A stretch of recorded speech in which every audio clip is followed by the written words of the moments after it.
Good evening, everyone. Happy Hi. Wednesday to you.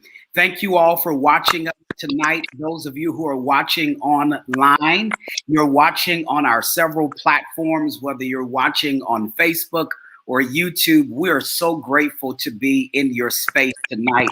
I have four other amazing people with me tonight, and I'm going to introduce them, and we're going to have a really great conversation tonight about a variety of topics. As you know, is a very organic conversation. But I want to introduce three of the new persons tonight that will be a part of our conversation. I'm going to ask them just to give about a real quick 60-second blurb about how did they end up in this journey. You know, we all experience grief in some form or fashion. Some is sooner than others. Some has been a time in which we've experienced our loss, but we're in a place to where we're all here. This is a road that we all will have to travel. And so tonight I want to introduce Miss Gretchen Williams, Key Williams, Miss Rasha Kelly, and Gail Connor. I think you know that I'm Dr. Johnson and Natasha Pierre from NAMI. And so I'm grateful that they're here. I'm going to start with Gretchen just for about 60 seconds. Tell us about your journey and how did you get here? Because I think your journey is the freshest out of all of us. So just share with everyone that is watching about your journey. And then we're going to come to you, Rasha, and then we're going to come to you, Gail. I think you're muted. You're muted. Make sure you're unmuted. Can you hear me now? Yes. Thank you, Gretchen. Hi, everybody. My name is Gretchen Key Williams. I lost my husband on April the 15th, which will be 2 weeks on tomorrow. It was very unexpected. He passed away from a heart attack. And I don't know if it's a story behind it. So right now I'm in a good place because I don't have any questions behind, what exactly happened. And like I stated, it's a story behind it. So that may be why I'm able to have such grace and such strength right now as my peers and my friends and family have noticed that I have. It has been a very long journey with me and him. We've been together since, we were 19, 20 years old. And right now I'm 42 and he would have been 44 next month. So and that's where I'm at right now. Gretchen, let me say I applaud you of being here tonight. And I know you've been watching the last couple of weeks and how this is. When we started this, there's no way you would have thought that you will be sitting where you are right now, having this conversation. There's no way. Because I believe that you commented on this before your husband passed, if I remember correctly. And but you're here now, and I applaud that. And we're giving you virtual hugs and claps just to celebrate you and your triumph and just being here tonight to make that first step. Because somebody's going to listen to you tonight like, wow, it's only been 2 weeks, 13 days, and we're here. So thank you so much. Rasha, would you talk to us and tell us about your journey? Sure. Hello, everyone. I recently this month lost my father on Easter Sunday. Very devastating. Sometimes you lose a parent and you're just losing that parent. But in my situation, my father, he wore many hats in my life. So he was my father. He was the pastor of my church. He was my pastor all of my life, my mentor, my friend. So very just devastating. And I feel like, this is the first time that I'm experiencing real grief. And it's hard, but you can just take it one day at a time, and you know that God is in control. And God has just reminded me that, your father isn't here physically, but God reassured me that he's here with me, walking with me, through this journey. So I want to thank you for having me today.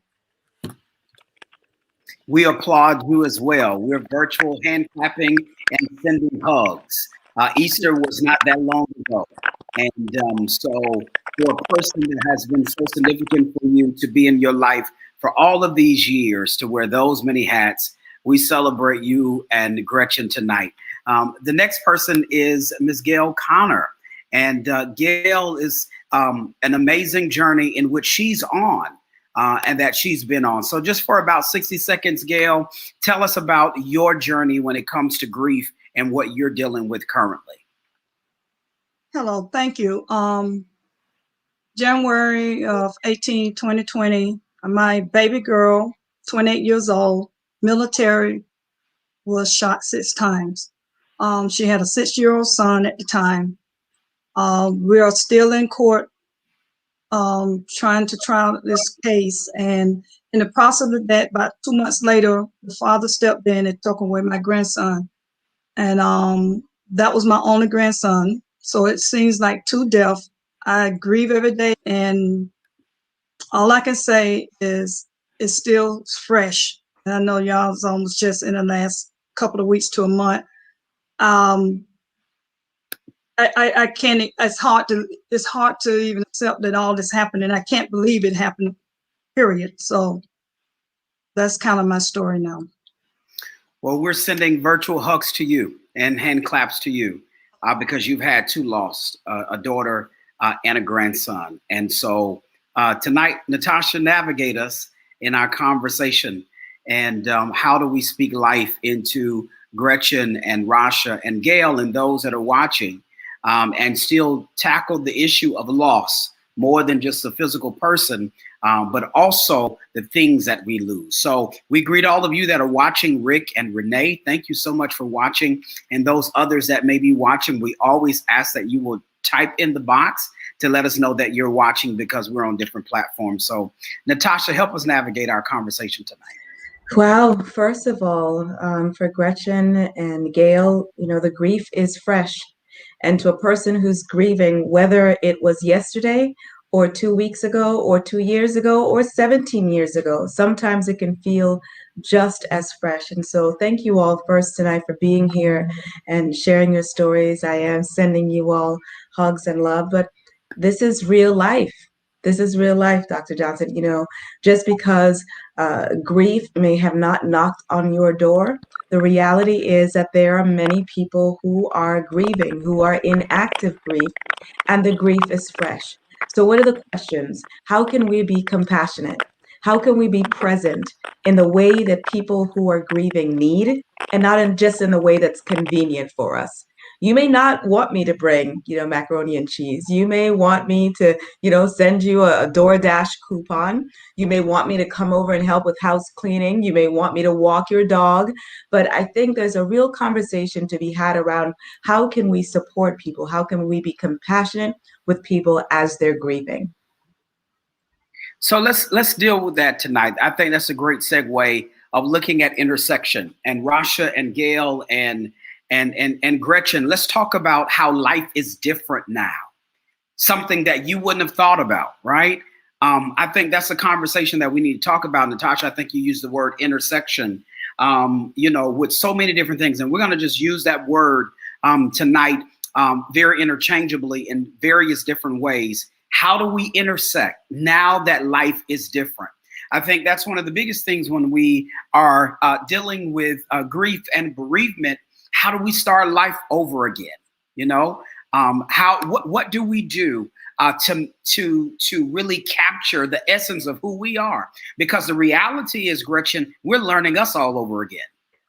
You're learning yourself without this person that has been there for so long. For me, as I talk about the struggle of, being without my mom, and I was 14 years old. I was raised by my stepfather and him passing away from an aneurysm. And we're seeing him on the scene and had to identify him right then and there as being a 14-year-old. And then with my mother, talking to her one day, preparing for her to come home from rehab. And then within 12 hours, she's gone. Those things just really hit you. How do you just intersect with that? And so, Natasha, guide the conversation tonight as we talk to Rasha and Gretchen and Gail. What's different? How have you seen life differently now because that person isn't there? Well, there's so many intersections here. First, there's the grief that when you lose someone and you know that it's coming, you're just hoping that you'd have a little bit more time. Then there's the grief when the loss is sudden, as in murder. How do we deal with grief when it intersects with the criminal justice system? When, there is family strife, when there are unresolved answers and issues still at play that seemingly prolongs the grief.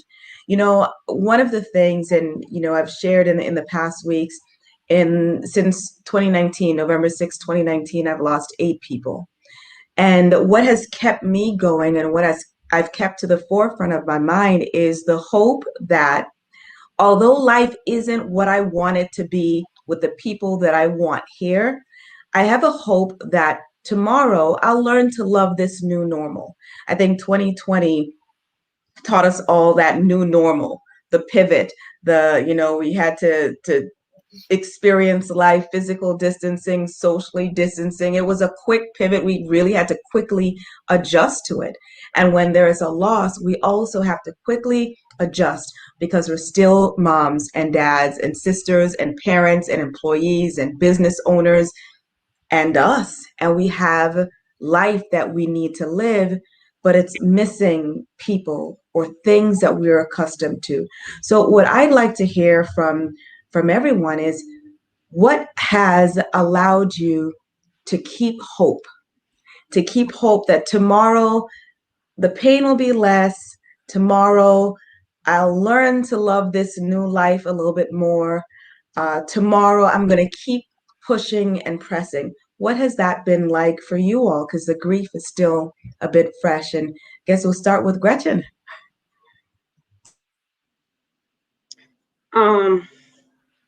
I actually think that God has been preparing me for this moment, and I didn't realize that He was. Like I stated, me and Sean, that's my husband's name. We had been together since '98, but we divorced back in 2016, and then we got back together in 2018. And during that time that we were separated and divorced, it was a time that was needed. A lot of things had went on during the course of our relationship, but he grew and I grew. And then when we came back together, we were ready to grow together.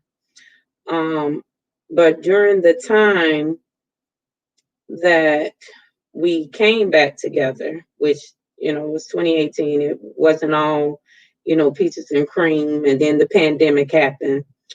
I like to call it to where I kind of like been minding my business. And when I say I've been minding my business, I have been studying myself. I've been studying, the Word of God, all the way up until the week before he passed. I can't remember if it was a dream or if it was a thought that I had that I was going to have to speak at his funeral. And when the following week, I didn't tell anybody that I had that thought or that dream. And then the following week he passed and it came true. So everything that has happened all the way up until now since we've gotten back together, and I've been kind of like minding my business and paying attention to me and him and our relationship and the relationship with my daughter. And it's kind of like everything has kind of like came full circle. Gretchen, I don't mean to cut you off. I want to make sure I'm hearing you correctly. And you'll find out I'm going to pull things out so we hear conversation, right? Would you agree that somehow life, God, however you want to say it, gave you a second opportunity as you've been minding your business to really take hold to precious memories? Because the memories that you've had post the divorce and the remarriage is totally different than what you had before. And you're able to hold on to great memories now. Okay. Yeah.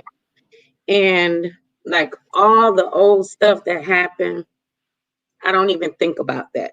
Wow. I think about everything that has happened from December 2018 up until the day that he passed. And, you know, I don't have any bad thoughts. I don't. So when I say that he left here happy, and I'm happy, and I'm going to continue to be happy, because it's not a healthy state for me to be in, because I got a little girl. You know, she's 9 years old. Does she understand totally? No. Is it going to be fair to her to bring down her quality of life that me and her dad came back together to provide? And I have to continue that. So, I mean, I see people and they're down. Like, I have a friend, she's still down, and she lost her son 4 years ago. I don't want to be that person, because it's no quality of life in that. So one thing we understand is grief is a choice, an individual choice, and how you choose the process, you know. Yeah. And I get it. And you're saying to your friend, whatever happened and whatever you're processing, and it's been 4 years, I get it. But for me, this is what I choose for me. Is that what you're saying, Gretchen? Okay. Yeah. Okay. And I'm choosing happiness in the discussion. It's not even up for debate. And I believe that God is good, and he's good in spite of. And that's just the way that I'm taking it. And I'm going to continue to stand on that and be optimistic about what's to come. Because at the end of the day, I would be a fool to say I didn't know that somebody was going to pass away. I don't know when, but I know that we all one day have a day. We just don't know when that day is. So I have been choosing to only keep people that is in my space that have meaning and purpose. And that's just the way that I choose to, you know, keep people around me. Anything else I don't have time for, because again, I could be talking to you today and tomorrow you could not be here. True. So I don't know why I'm chosen to do this, but it's a reason, and God chose me. So I'm just really going with the flow and praying and hoping that he continues to lead me and guide me, you know, to the next journey or the next level. Powerful. My faith. Amazing. Yeah. Yeah. What would you have to say to that, Natasha? Everyone has a choice, even in grief. We have a choice on our perspective, and there's no right or wrong, good or bad. It is the individual's choice. And what I'm hearing from you, Gretchen, is in the midst of the uncertainty, in the midst of the unknown, you're choosing the path that's best for you, for your peace and for your happiness, and you're trusting that all of the blanks will be filled in time. And I think being able to find the moments and the places where we can be empowered, even in the grief, even in a situation that we don't like, even when we don't have the answers. And this would be to Gail, when something horrible and horrific has happened and your grief intersects with the criminal justice system, what is your thoughts every night when you go to bed for the hope for tomorrow? What do you think? How do you process it? How do you make sense of it? Because I'm certain there's someone watching, someone that's going to see this and is going to say, well, I didn't know this was going to happen. I didn't have the dream like Gretchen had. I don't even have a faith walk to lean on God. So what do I do next? And Gail, you can share a little bit about what it's been like for you.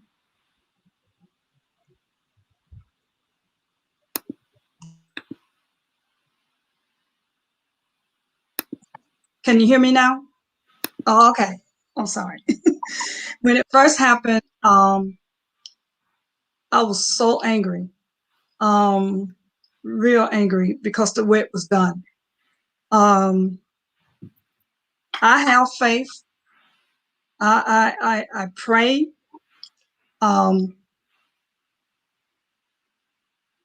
It's hard to explain because it's like that was my baby. That was my child. That was something God gave me and my husband. And how dare someone take that away from me?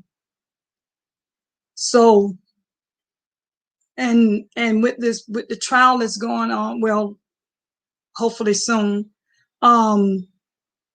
he says he's self-defense, which I know, I don't believe he's gonna get off or ever get out, but I honestly don't even think about it. If someone asks me what do I want for him, to never come out of prison again.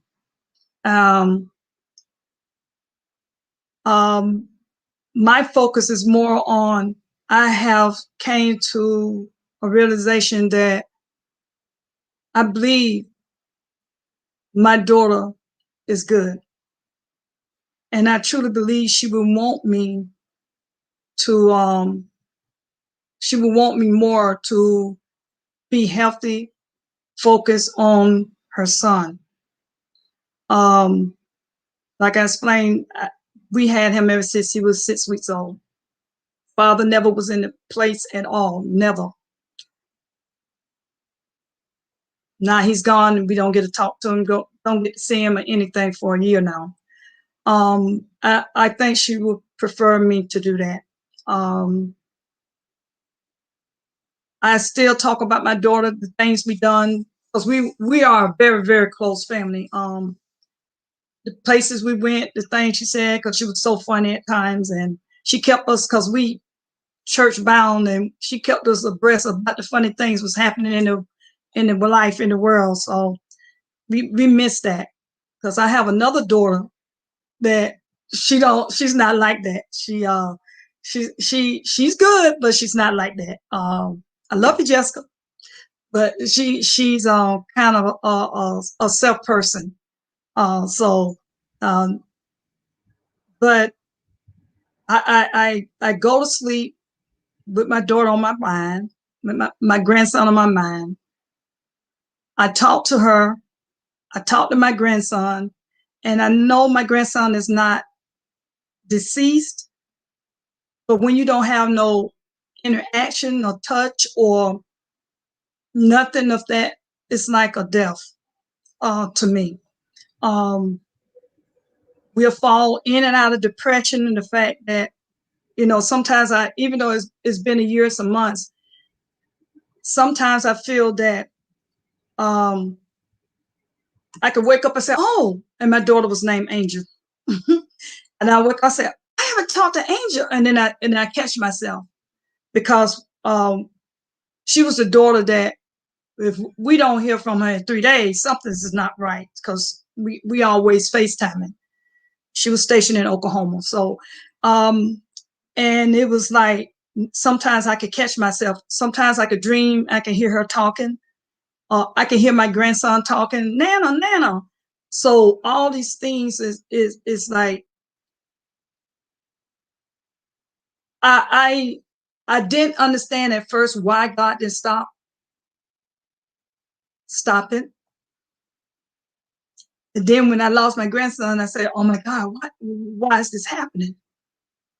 I'm sorry, I'm trying to get through this. It's okay. Is Jessica Connor your daughter? Okay, she's cheering you on in the comments. She said, you can do it, Mom. And then your Shenqual is saying, I love you, Grandma. So they're supporting you.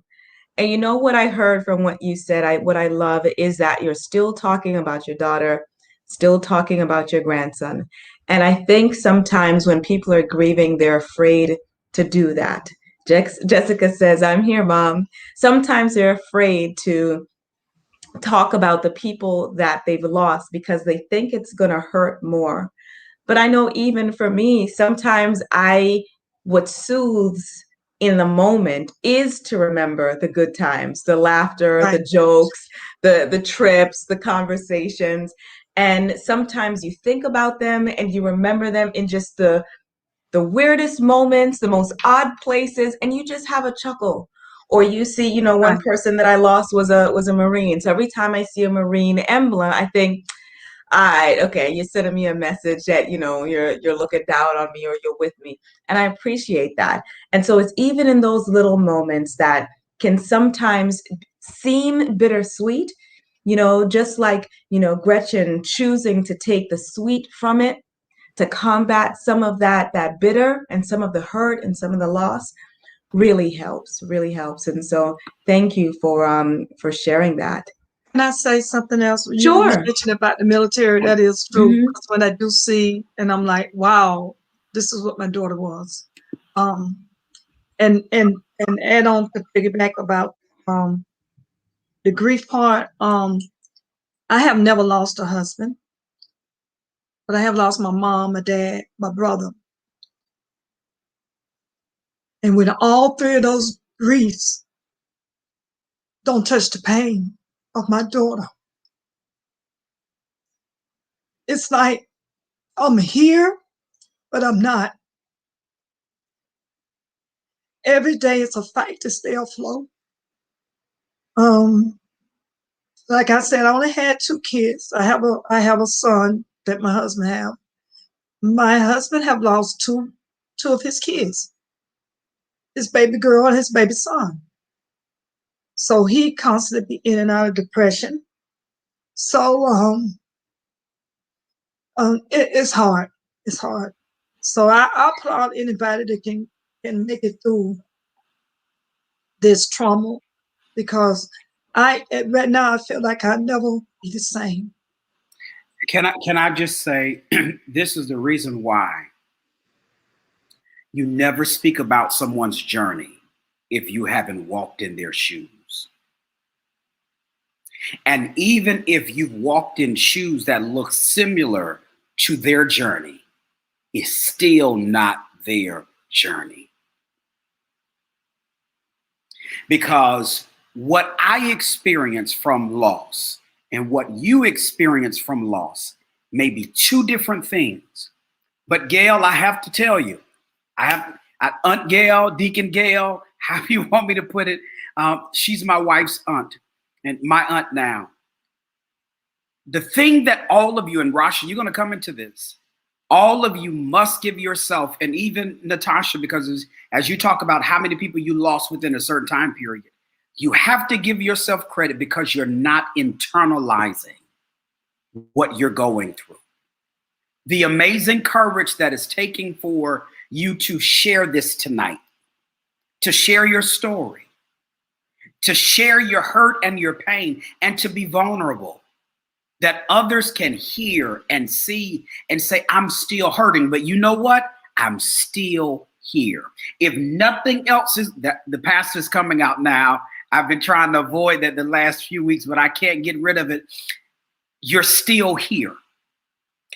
That is God showing you that he will never put more on you than what you can bear. And Rick, we see you. You've been rocking with us in the comments the last few weeks, and you need to understand the same thing, that no matter who you have lost, the reason they have passed away, there's a reason why you're still here. And Gretchen, that goes back into what you said earlier. Now it's time for me to mind my business, to work on me, to figure out what am I supposed to learn from this intersection of life?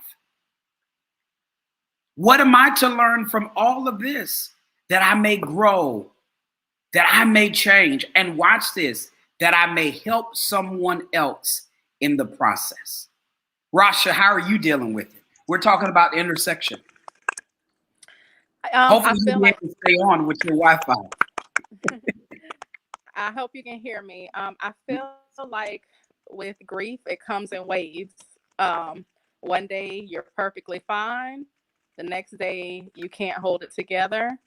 And, a lot of my relatives, they say, don't be sad. Your loved one, he wouldn't want you to be sad. And I say, yes, that's true, but I am. I can't help it.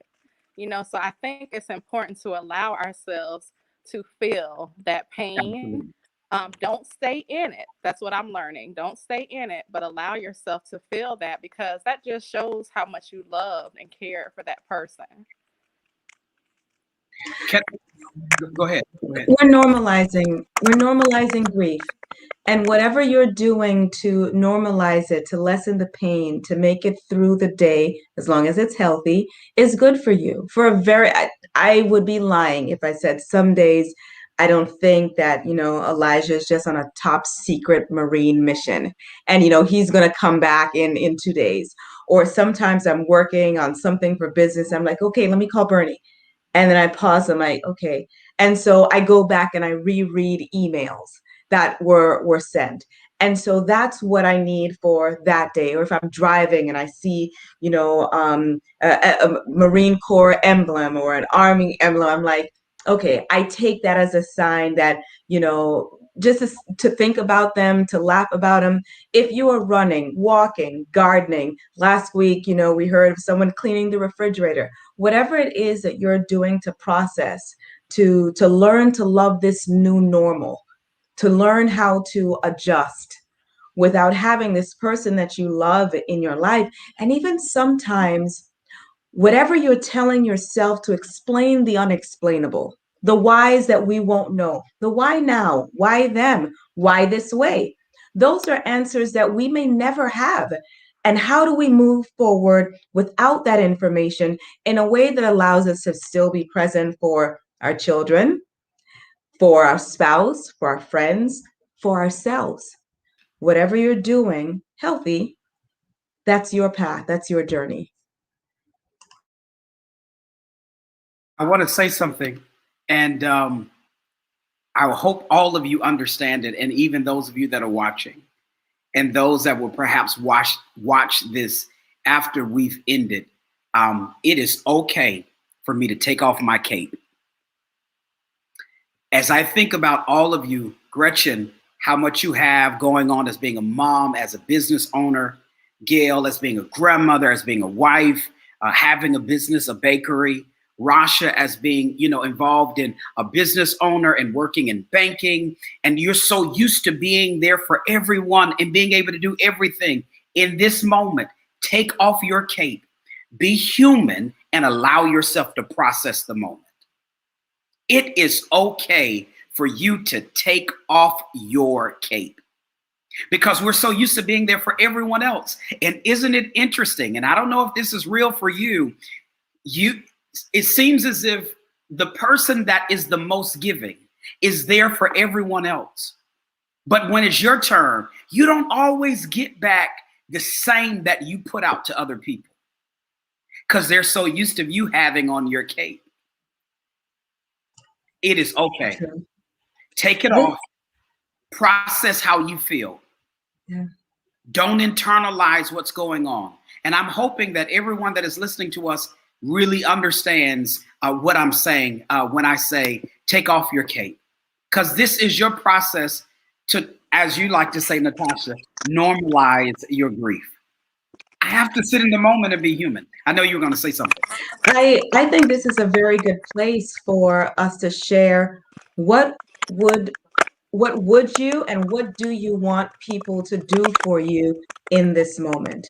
Like what helps? Because sometimes people are uncomfortable with another's pain and with another's grief and with another's journey. So for all of those people who are watching, like, I want to call you, but I don't know what to say. It's kind of been 3 weeks, 2 weeks, 5 years, 17 years. I don't know. I know you're still grieving. What would you want people to say? I would want people to sit. You don't have to ask me, oh, you're not over it yet, or how long did you know them, or how and why did they die? Sometimes I just want you to sit and allow me to share the stories and tell you what they used to do and how they used to make the coffee and how they used to, leave a message. I just want you to listen. You don't have to do anything. You don't need any wise, creative gems. I don't need the extra scripture. Just listen. So I'll pass to you, Gretchen. How can people show up for you now? Or even a better question is, what do you think people who are uncomfortable or unsure of how to support you, what would you want them to know right now? Um, I have my circle showed up so much right now. I was in awe. So, as Pastor Jeffrey says, I am superwoman. I'm so many roles to every and anybody that I come in contact with. And literally, I haven't had to worry about anything, all the way down to I'm a hairstylist and I do work full-time job as well. But all of my friends and family and the clients from the salon I work in, they raised up $5,000 for me. That was so unexpected. Um, and they gave me the money, even though I had, money to bury my husband and everything. But they just was like, you always do so much for everyone, and we just wanted to do something for you, so you didn't have to worry about, how you were going to take care of your daughter. My husband was a very quiet person, antisocial, in a lot of ways. But if you knew me, you knew that he was around, even though you might have not physically saw him there. So with that, and then my job gave me some time off or whatever, like I'm just sitting here, I'm trying to think about what I'm going to do every day or whatever, because I'm so used to, being busy and everywhere or whatever. But literally, I'm just taking my time and sitting back and relaxing, which I typically don't get to do. I don't have a worry or thought of how I'm going to take care of my daughter. Because like I stated, I've been minding my business, and the time has came and I was prepared, and I'm thankful that I was prepared for this moment, because in my past life, when I wasn't minding my business, I would have had to go out and be scrambling around and all that stuff. And right now, I don't even have to do that. So, like I stated, I'm in a very good space now, and I've been in that space prior to all of this happening. And my only question is, I don't know how God is directing me and why he chose to use me. That's my only question about, everything that has happened. Thank you. And Gail, what would you, if someone were to say, how can I support you now? What, regardless of how long it's been, what do you think people need to know about how to support? Because, with your loss, it's not the natural order for a parent to bury a child. That's not the natural order. And so for many parents who still have their children and who may be saying, well, I want to reach out to Gail, but my children are still alive. And so if I go, maybe a reminder. How can people support you now? And what would you want people to know about how to support someone who's lost a child? Be careful what you say when you're around a mother that have lost a child. You can't, there's certain things you just can't say. Like, oh, don't worry, this child in heaven. Oh, I can go on. But I think they can support me by just coming, visit, calling, going out to lunch, doing something, because I feel everybody's not like me, because I have talked to some parents, they just rather be alone. I don't want to be alone, because when you alone, your mind tends to think and everything. One of my weaknesses I have since this happened is we had some work done on our house, and we had a lot of stuff that I had to put away and go through boxes that we are nowhere near close to. So I have a hard time motivating myself and moving and doing things. It would be nice to have somebody say, well, Gail, I'll come help you. I'll come do it. And then you can see all my junk. But so I mean, just listen. And we don't have to actually talk about my daughter, and be patient, because even though it's been a year, to everyone else that says, well, she should have been over it by now. I just don't believe that you get over it like that. Because, I mean, can I just kind of sort of explain this the best way? When my daughter was murdered, my daughter ran. So now you're thinking, was she scared? Did she know? Did she feel it? Did she plead with him? What did she do? So as a mother, we don't want our kids hurting. We don't want them hurt by nobody, because we would come out like a bear. So sometimes I go back to that,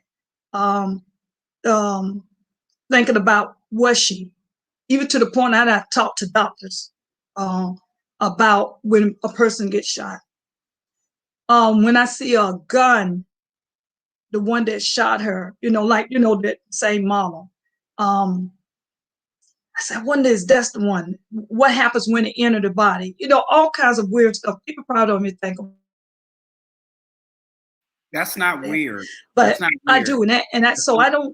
No, Yeah, no, I need to yeah, stop you right there. That's not weird, because you still have questions that you need answers to, because you're trying to find closure.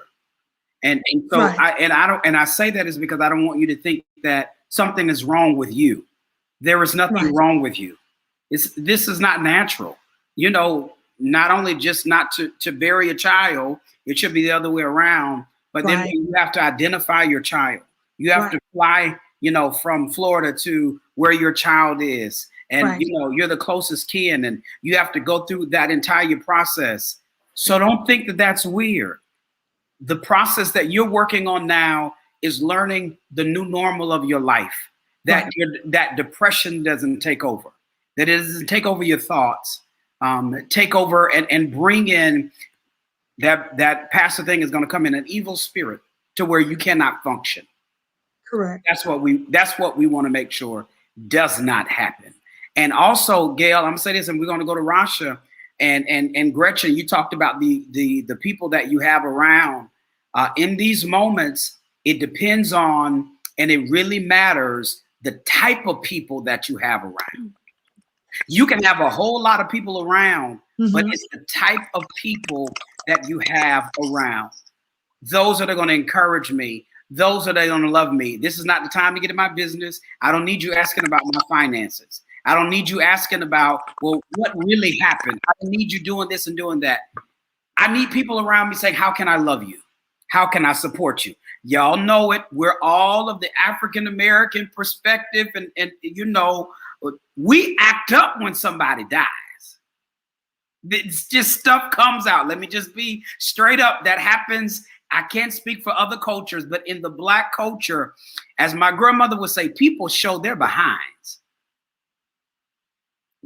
People really show up, and it's just, I can't even grieve in peace because I have to deal with the drama of family. I have to deal with the drama of finance. The secrets that come out when someone dies. I don't have time for that. I'm trying to move on with the rest of my life and keep my mind. That's why I was telling all of you, it's okay to take your cape off and deal with you. The same question for Rasha. What can someone do? Natasha, you can ask her the question. I want to make sure I get your question right. So ask. Absolutely. Yes. How can people show up and support you right now? And if someone is watching and wants to support someone in their life, but they're unsure how, what would you tell them would be best to do? That's a great question. A lot of my friends, they asked, what can they do? And I said, nothing. I didn't know what would make me feel better.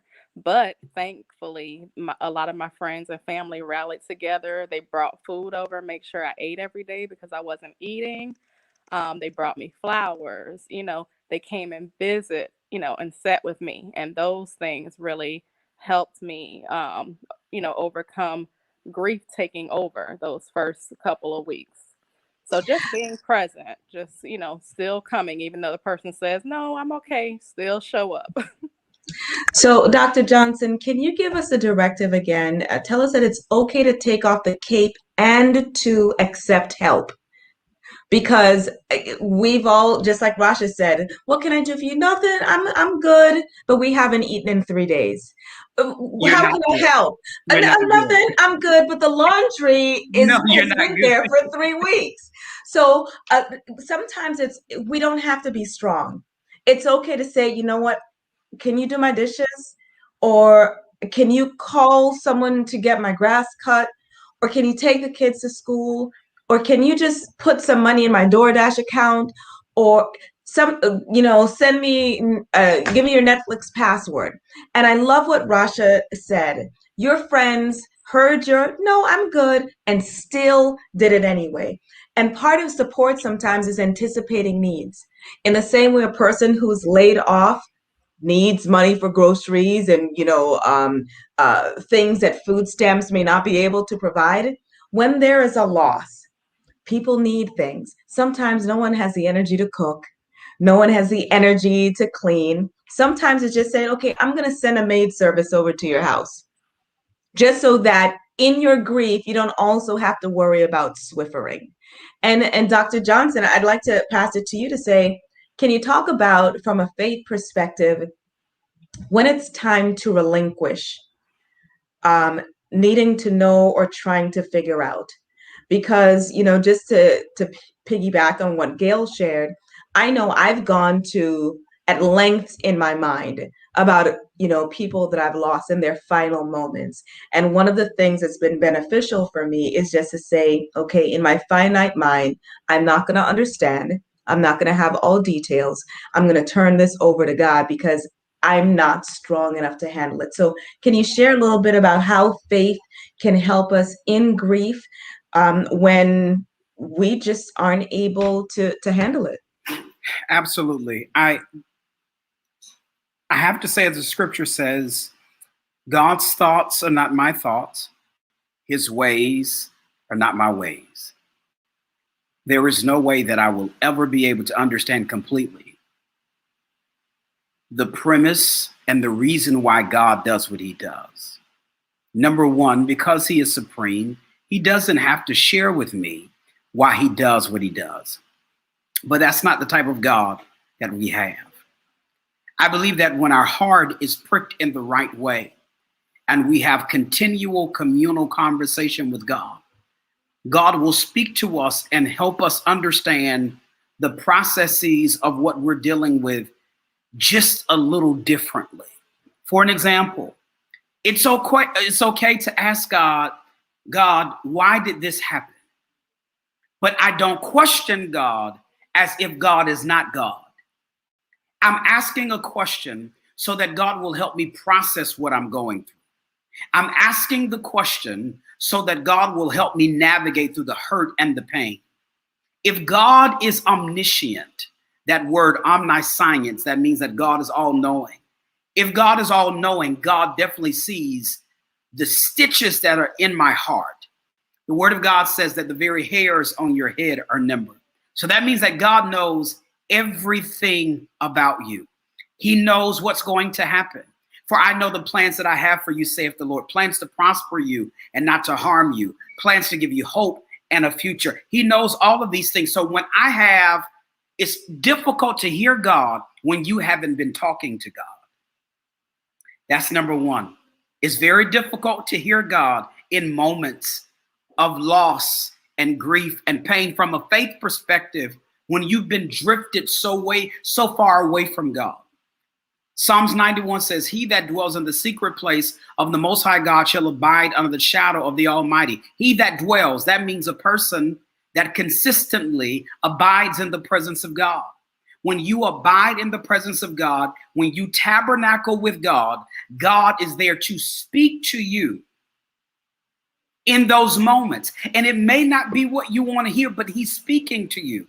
God is saying to you, I know what I'm doing in your life. I'm growing you. As a matter of fact, this situation happened, but I had, as Gretchen said, I had been preparing you all along for this. This is the reason why you're not in a insane asylum right now. This is the reason why you haven't thrown yourself off of the Skyway Bridge. This is the reason why you haven't done what you've done. Why? Because you're stronger than what you think.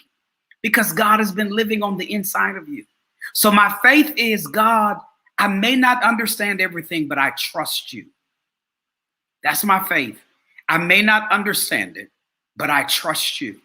And because I trust you, I'm going to believe that you're going to navigate me through this process. That's where your mind has to be. That God, you're too wise and too just to make a mistake or do wrong. And because of that, I'm going to trust. We sing the song, an old hymn, and I end with this. I'm going to trust in the Lord until I die. I'm going to stay on the battlefield until I die. We have to take all of those things that we've been singing all of these years, these scriptures that we've been quoting all of these years, these sermons that we've been hearing all of these years, and we have to live it out now. Show yourself to me. I tell our church all the time, God, I want to be where you are and not where you were. God, I want to be where you are and not where you were. Because wherever you are, that's where my joy is. That's where my peace is. That's where my strength is. That's where my hope is. Because everything that I need is in you and not in me. Powerful. Closing thoughts from everyone. Mine would be that there is tremendous strength in hope. There's tremendous strength in saying, I'm going to bed and I'm waking up tomorrow and I don't know what everything is going to be, but I'm hopeful that I'm going to hurt a little less, that it's going to sting a little less, that I'm going to smile a little bit more, that I'll be able to process everything that I'm going through. There's tremendous strength in hope. What would be your parting words, Gretchen? Gretchen has a baby. No, it's not my baby. I believe in hope. I always been a big dreamer. So yeah, April 15th, the devil tried to knock me down. He tried to steal my joy, but he's not gonna win. I'm so sorry. He can't have me. He might can have somebody else, but Not me. not me. I'm not the one to be played with. That's just Amen. my take on everything. I'm not the one to be played with. Thank you. Gail, what would be your parting words for tonight? I'm going to use a saying my kids used to always say, PUSH, push till something's happened. So I just keep moving. Absolutely. Push. I pray until something happens. I love that. Just keep going. One foot in front of the other. I love it. And Rasha, what would be your parting words tonight? I say try different things until you find what works for you. I have been journaling. I have been listening to my gospel every morning to get myself going. I have been praying. Sometimes you have to do many things and just see what works for you. And I will say, exercise, get out and take a walk, talk to God, talk to your loved one. And it's very good for your mental health as well. So those are some of the things that I've been doing. Wonderful. Thank all of you, Natasha, Gretchen, Risha, Gail. Thank you for your time. Once again, we're sending virtual hugs. We're celebrating your victory and how you're overcoming the moments of your life. And if you don't remember anything else that was said tonight, especially from me, it is okay to take off your cape. Those of you that are watching, thank you so much for watching. I think we have 2 more weeks in this installment as we're going into May, which is Mental Health Awareness Month.